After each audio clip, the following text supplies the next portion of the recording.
कृपया अपने नेत्रों को बंद कर लीजिए। अंतर्मुख बनिए, आत्मनिर्भर बनिए। सिर से पैरों तक ये आप हैं, यही आपकी वस्तु है जिसके आलम्बन से आप सदा सुखी रह सकते हैं। स्वावलंबी सदा सुखी, परावलंबी सदा दुखी।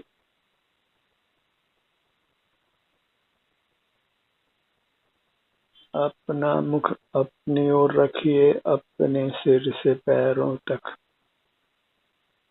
यही आनंददायिनी वस्तु है। आप स्वयं आनंद स्वरूप हैं।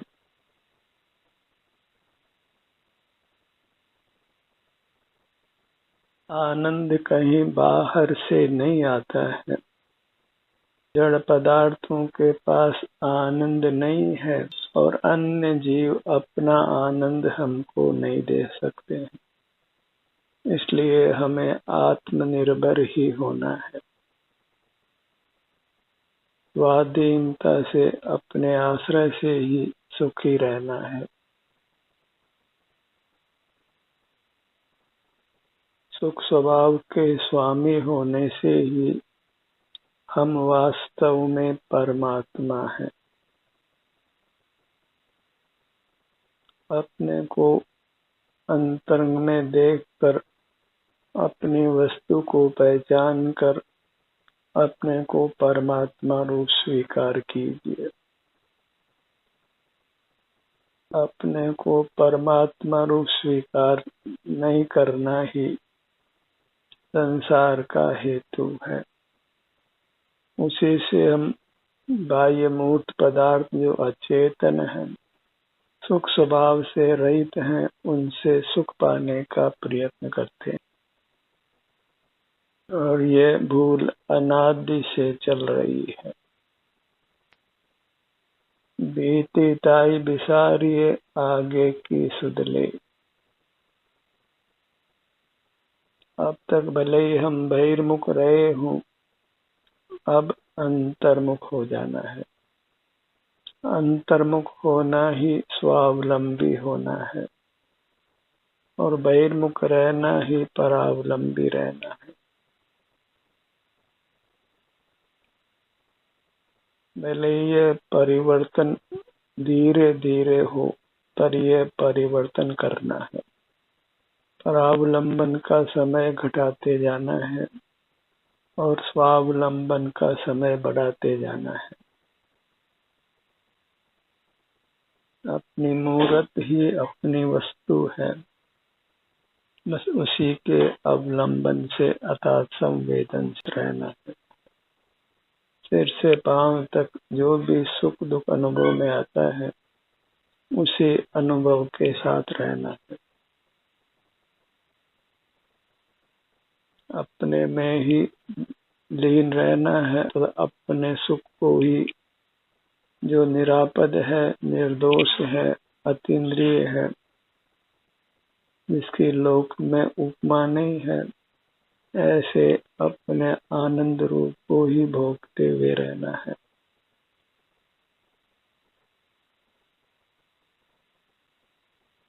विश्राम की मुद्रा में रहकर अपने सन्मुख रहिए। शरीर से भी विश्राम, इंद्रियों से भी विश्राम, मन से भी विश्राम, मस्तिष्क से भी विश्राम। अपने स्वरूप में ही हम उत्तम विश्राम पाते हैं।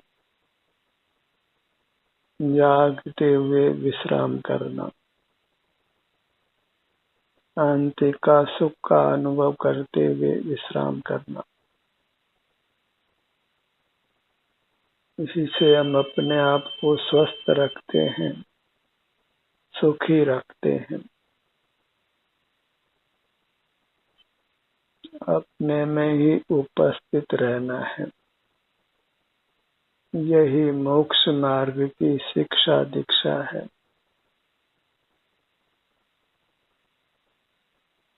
एक ही संकल्प कीजिए कि मुझे यथासंभव अपने में उपस्थित रहना है, स्वावलंबी रहना है, स्वाधीन रहना है।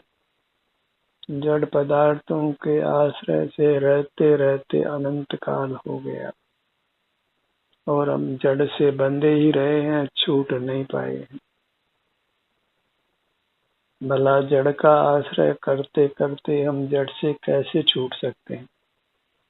कोई शराब पीते पीते शराब से नहीं छूटता है, सिगरेट पीते पीते सिगरेट से नहीं छूटता है। अपनी मूर्त के अवलंबन से ही सारे जगत का त्याग होता है। वही वास्तविक त्याग दशा है, जहाँ हम बाह्य जगत को देखते जानते नहीं। और देखना जानना भी क्यों है, जब उनसे सुख प्राप्त होना असंभव है। मूर्त पदार्थ ही देखने जानने में आते हैं, जो किंचित भी सुख के बने हुए नहीं है। उनके लक्ष्य से कदाचित विषय सुख होता है, इंद्रिय सुख होता है, वही महान दुख का कारण बनता है। इस कारण के प्रतिषेध से ही दुख का प्रतिषेध होता है। विषय सुख को छोड़ना है। विषय सुख कारण है और दुख कार्य है। और विषय सुख का सेवन इंद्रिय ज्ञान से होता है, इसलिए इंद्रिय ज्ञान को छोड़ना है। इसके लिए अपने ध्यान को बारी बारी से अपने इंद्रियों पर लाइए। अपने ध्यान को अपने दोनों नेत्रों पर लाइए। बायां नेत्र अपने सर्व भागों में आराम या वेदना में से दो में से कोई एक स्थिति मिलनी है और हमें उस स्थिति को स्वीकार करना है। मोक्ष मार्ग का एक ही स्वरूप है, live in the present, live in the now. भूतकाल को याद नहीं करना है क्योंकि नष्ट हो गया है, और भविष्य को इसलिए याद नहीं करना है कि भविष्य अभी उत्पन्न नहीं हुआ है। वर्तमान ही उपलब्ध है, उसी में हमें संतोष धारण कर जीना है। तो अपने वर्तमान दशा जो भी अपने अंग उपांगों की है, वह जो भी आराम वेदना की स्थिति है, उसको हमने संतोष के साथ अनुभव में लेना है। बायां नेत्र वेदना सहन करने की शक्ति उत्पन्न करिए, पराधीन नहीं होना है। और वेदना बहुत बड़े उसके पहले ही अपने विभिन्न अंगों के सन्मुख होकर, वहाँ कदाचित कहीं वेदना है तो उस वेदना को भोग कर वेदना उत्पन्न करने वाले कर्म से अपने आप को मुक्त कर लीजिए। वेदना उत्पन्न करने वाले कर्म को इकट्ठा नहीं करना है, अन्यथा फिर असह्य वेदना होती।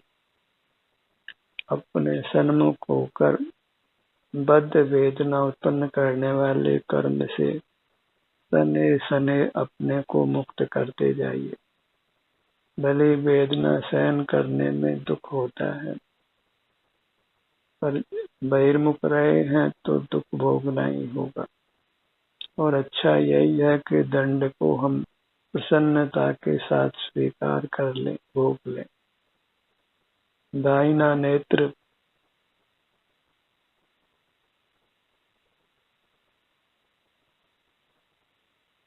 दोनों नेत्र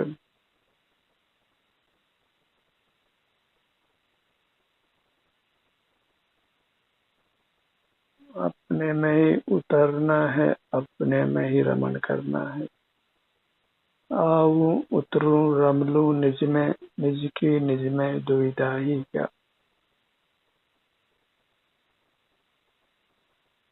अपने रूप में लीन रहना है, आप रूप में लीन भये थिर सम्यक चारित सोई। दाया नेत्र, दाया नेत्र, बाएं नेत्र की पलक, दाएं नेत्र की पलक। हर बात की संवेदना को अनुभव में लेना है। अपने हर बात के सन्मुख होने पर हर बात में जो भी वेदना की स्थिति है वह हमारे अनुभव में आती है। हमें उस अनुभव को मोक्ष मार्ग मानना है।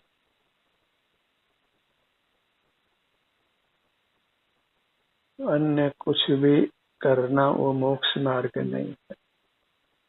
जिन पुण्य पाप नहीं कीना, आत्म अनुभव चित दीना, तिन ही विधि आवत रोके, संवर लई सुख अवलोके।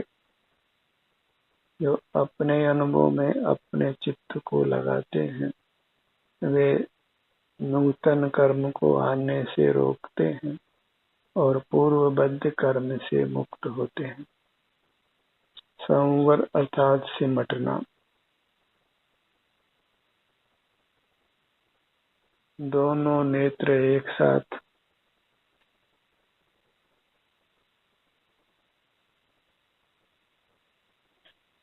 जिसको अपनी श्रद्धा हो गई, अपने सन्मुख होकर अपनी मूर्त का प्रेम जागृत हो गया, रुचि जागृत हो गई, उसको सुख रूप स्वीकार किया, परमात्म रूप स्वीकार किया, वह अवश्य ही अल्पकाल में सुखी होता है, परमात्मा होता है। अपने ध्यान को अपने दोनों कानों पर लाई। कर्ण इंद्रिय, इस मूर्त इंद्रिय के सहारे हम सुन पाते हैं, तो वह सुनना पराधीन है, और जो कार्य पराधीन है वह सुख का कारण नहीं है, वह हमारा स्वभाव भी नहीं है। बायां कान, दायां कान, अपने जिस भाग को कहा गया उस भाग के सन्मुख होना है।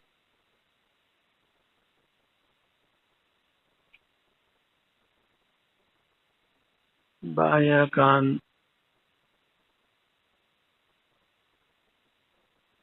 दायां कान,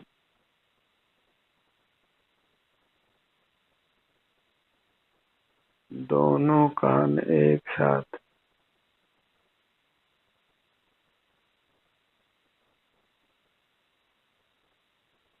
संगीत सुनने के प्रलोभन में हिरण रुक जाता है और फिर बांध लिया जाता है। इसी प्रकार हम मूर्त पदार्थ की ध्वनि सुनकर मूर्त कर्म के द्वारा बांध लिए जाते हैं। इसलिए कर्ण इंद्रिय के ज्ञान का यथासंभव निरोध कीजिए।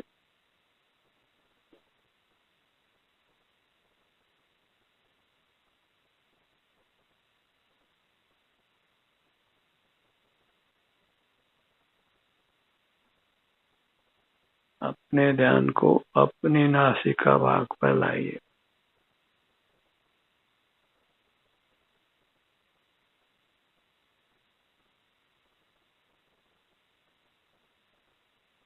बायां नथुना, दायां नथुना,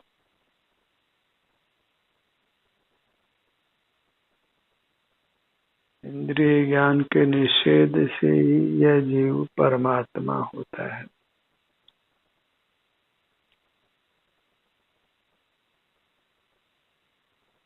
जब सुख हमारे शरीर में ही होता है, हमारा मूर्त शरीर ही सुख स्वभावी है, तो सुख के अनुभव के लिए बस अपने अमूर्त शरीर से जुड़कर रहना है।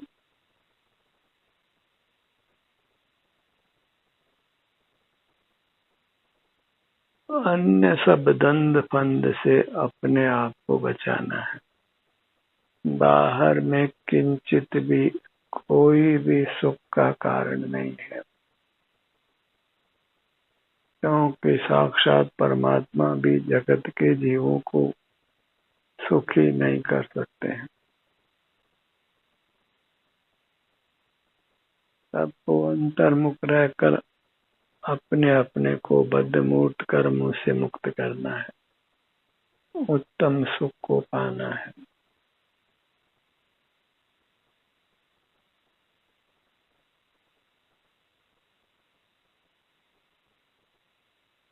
अपने ध्यान को अपनी नासिका पर लाइए।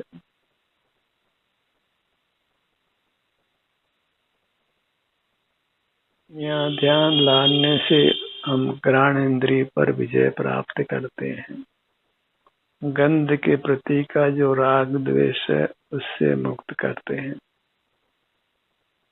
दोनों नथनों का भाग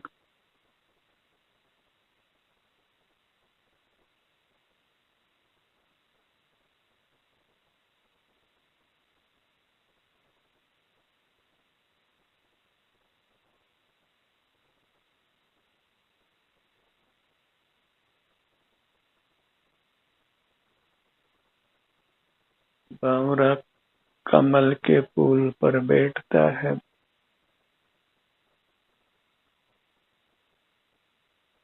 और उसके गंध में वहां रुक जाता है, और कमल के फूल के बंद होने पर उसके भीतर प्राणों को खो देता है। इस प्रकार हर इंद्रिय ज्ञान के विषय के लोभ में यह जीव अनंत बार प्राण गंवा चुका है।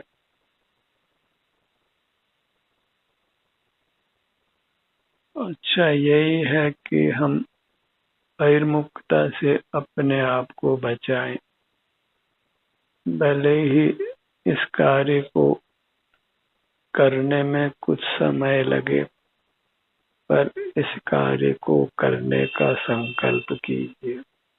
और जब संकल्प करते हैं तो तदनुसार प्रवृत्ति स्वमेव होने लगती है। जहाँ चाह होती है वहाँ फिर राह भी मिल जाती है। नथनों पर उपयोग लाने से हम श्वास रूप अशुद्ध प्राणों से भी मुक्त होने का उपाय करते हैं, क्योंकि परमात्म दशा में फिर श्वास भी नहीं रहता है।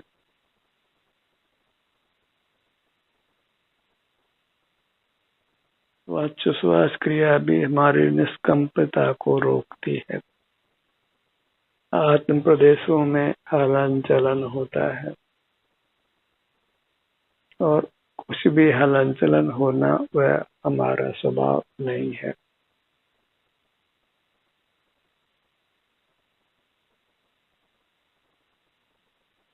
स्वभाव अत्यंत विश्रांति रूप है, स्वरूप विश्रांति रूप है।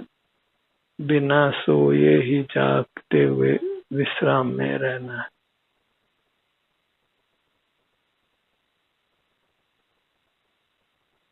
अपने ध्यान को अपनी रसना इंद्रिय पर लाइए।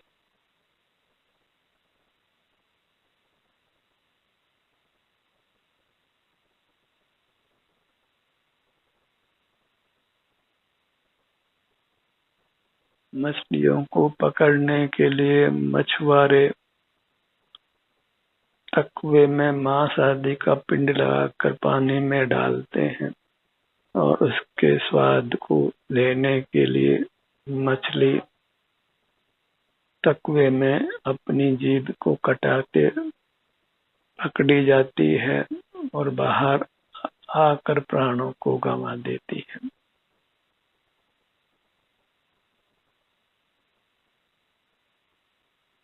और उस रसना इंद्रिय पर विजय पाने के लिए अपने ध्यान को अपने जिह्वा भाग पर रखिए। इस प्रकार भोजन के रस के प्रति लिप्सा कम होती है। जो भी स्वास्थ्यवर्धक आहार है वह स्वाद को मुख्य नहीं करके हम ग्रहण कर लेते हैं।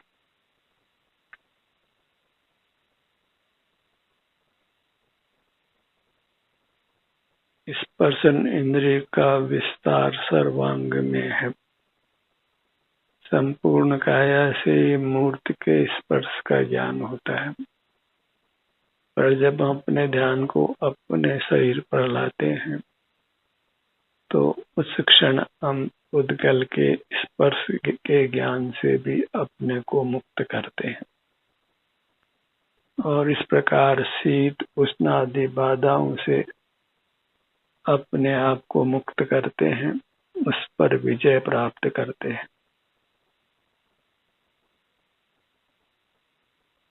सिर से पांव तक अपनी मूर्त के सन्मुख रहने से सहज ही स्पर्शन इंद्रिय पर विजय प्राप्त होती है। स्पर्श के प्रति राग द्वेष समाप्त होता है। स्पर्श को हम अपने ज्ञान का विषय नहीं बनाते।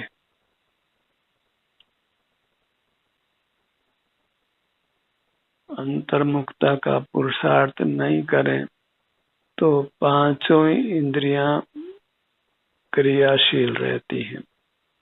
इंद्रिय ज्ञान होता रहता है। भले ही एक समय में एक इंद्रिय का ज्ञान हो, पर पांचों इंद्रियां सजग रहती हैं और स्वतः ही हमें इन इंद्रियों से मूर्त पदार्थों का ज्ञान होता रहता है। उनके प्रति राग द्वेष होता रहता है, कर्म बंद होता रहता है। जो पदार्थ इंद्रियों को सुहावने लगते हैं उनके प्रति राग होता रहता है, जो असुहावने लगते हैं उनके प्रति द्वेष होता रहता है। इस प्रकार राग द्वेष रूप जीवन जो अच्छा नहीं है वही चला करता है। अपना मुखमंडल लक्ष्य में लीजिए।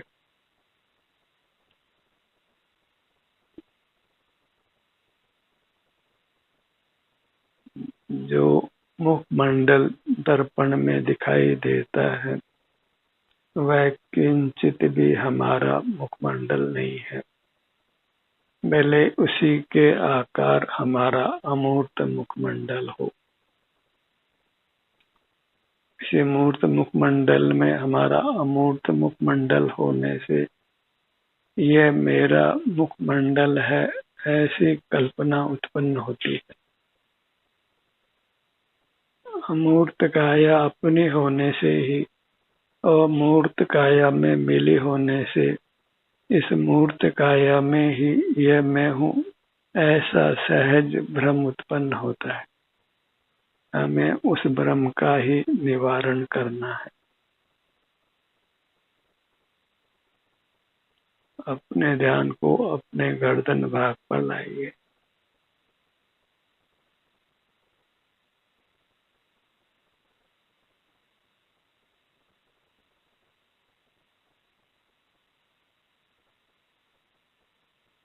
ध्यानाभ्यास को थोड़ा भी समय दें तो हम औषधि और चिकित्सा पर होने वाले संपूर्ण व्यय से अपने आप को मुक्त रख सकते हैं। और चिकित्सा औषधि आदि पराधीन है और पराधीनता में सुख नहीं है, तो उस पराधीनता से भी हम मुक्त रहते हैं, रोगादि के दुख से भी मुक्त रहते हैं। रोग का दुख, चिकित्सा व्यय का दुख, इन दोनों दुखों से अपने आप को बचाइए और उसके लिए बस ध्यानाभ्यास करना है। जब भी आप अन्य कार्यों से जो अनिवार्य हो उनको करके फिर स्वावलंबी बनिए। अपने मूर्त से ही जुड़ कर रहिए। अपने रूप के भोक्ता बनिए, क्योंकि जीव का स्वभाव आनंद है और आनंद भोगने रूप होता है, इसलिए ये जीव आनंद भोजी है। सर्वांग में आनंद को भोगना वही हमारा दिव्य स्वभाव है। अपने ध्यान को अपने धड़ के भाग पर लाइए।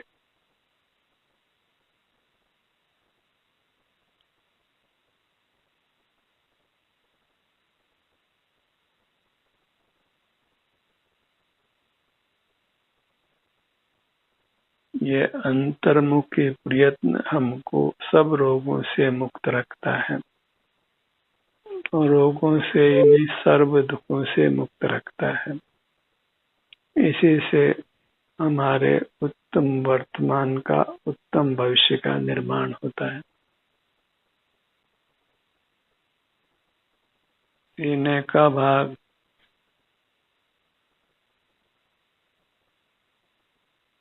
पेट का भाग,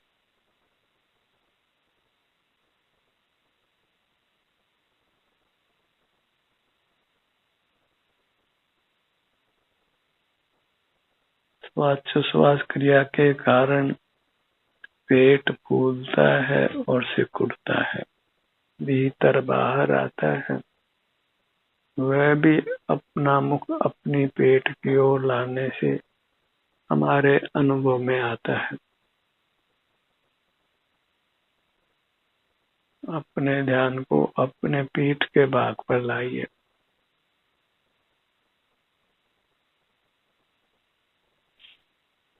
दाहिनी भुजा,